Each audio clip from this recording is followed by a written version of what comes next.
The glossy piece of paper was folded haphazardly inside the inner pocket of my husband's dry-cleaned suit jacket. I was gathering his clothes for the donation bin. I pulled the paper out. It featured a bold watermark logo for Vanguard Media. They were a massive television network known for producing cheap, highly exploitative reality programming. The paper was an official daily call sheet. It listed a production schedule, a soundstage number, and a designated wardrobe fitting. The primary talent listed at the top of the page was Chloe. Chloe is my 7-year-old daughter. I stared at the call sheet. The shock didn't paralyze me. It sharpened my focus into something cold and absolute. I walked into my home office. I bypassed the standard passwords on my husband's desktop computer. Julian was a careless man. He left his primary email account open on a browser tab. I typed the word Vanguard into the search bar. Dozens of emails populated the screen.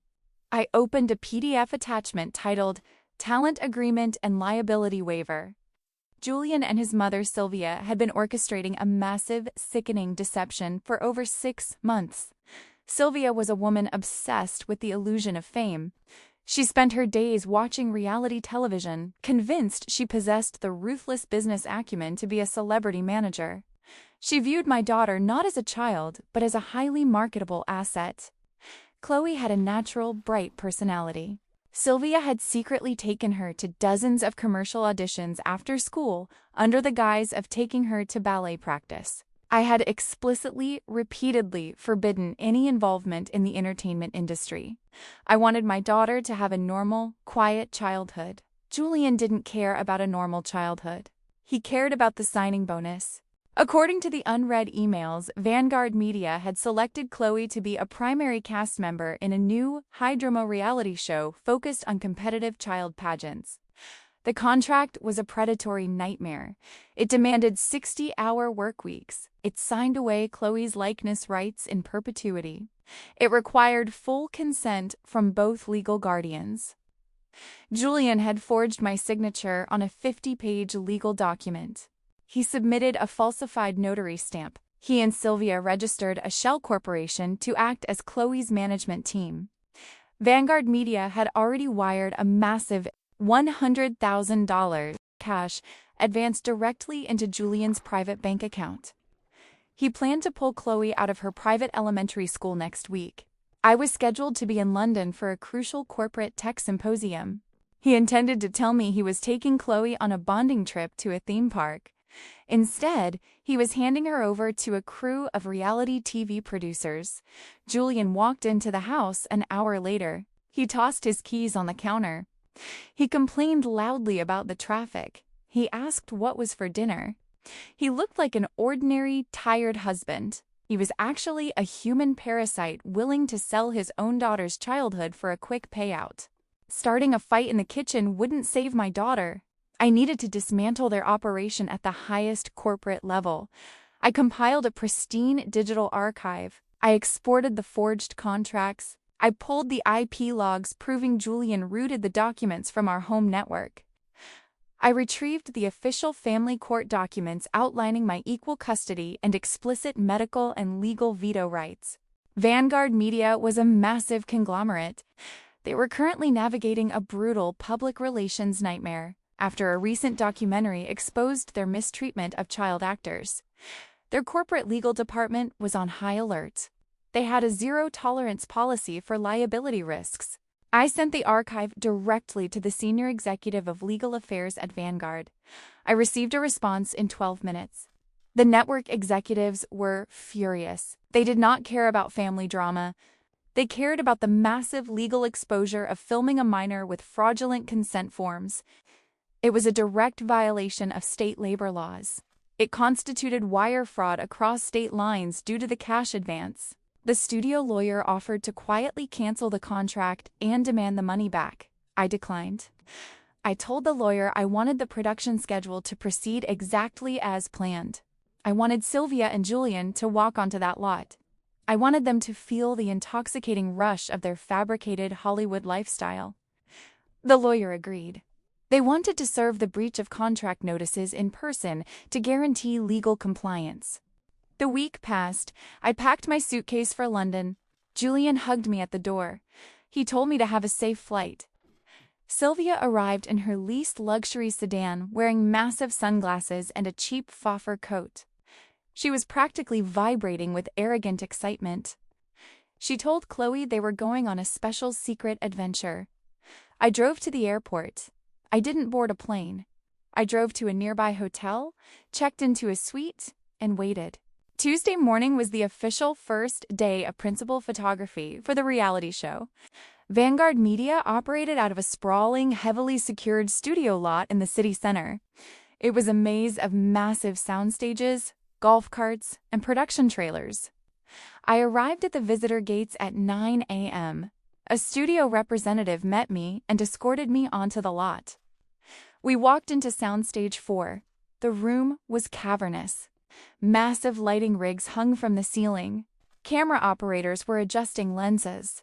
Pa were running around with clipboards. Sylvia and Julian were sitting in designated VIP canvas chairs near the monitors. Sylvia was acting like an A-list celebrity.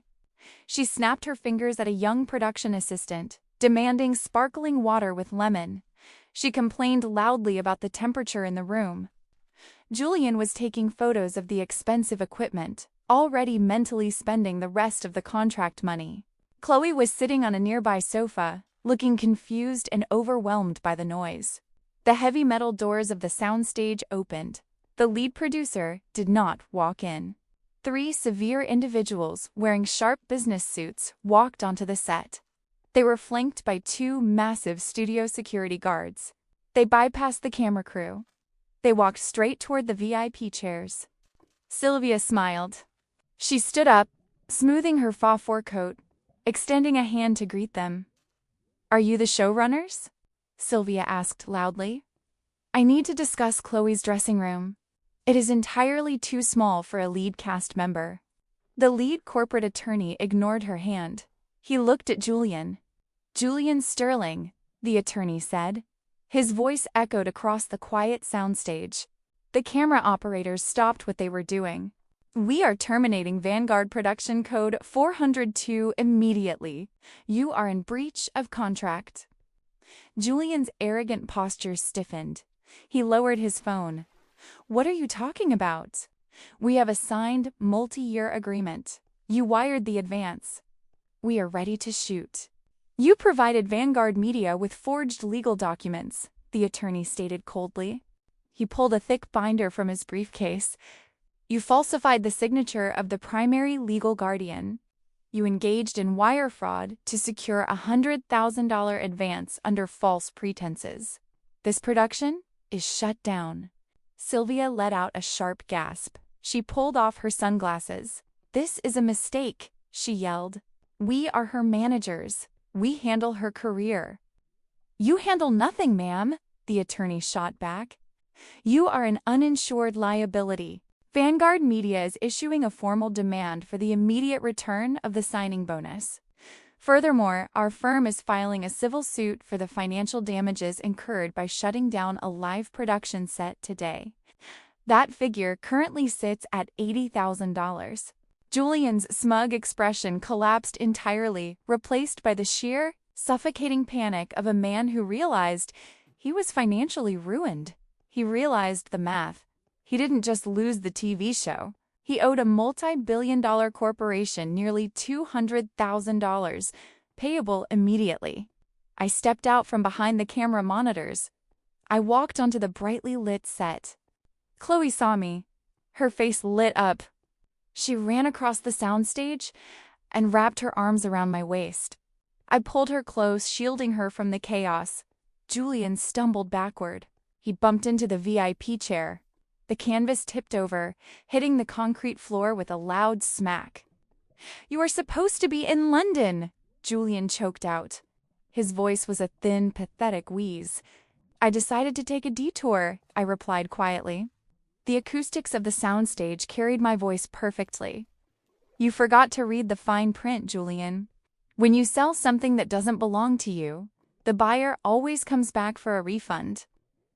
Sylvia started hyperventilating. She looked at the security guards.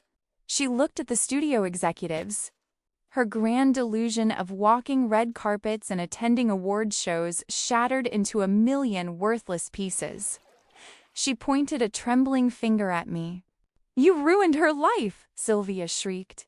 Her voice echoed off the high ceilings. "You ruined her chance to be a star? You vindictive monster!" The studio security guards stepped forward. They did not ask them to leave. They grabbed Julian and Sylvia by their arms. "Escort them off Vanguard property," the attorney ordered. "If they return, have them arrested for trespassing." Julian tried to dig his heels in.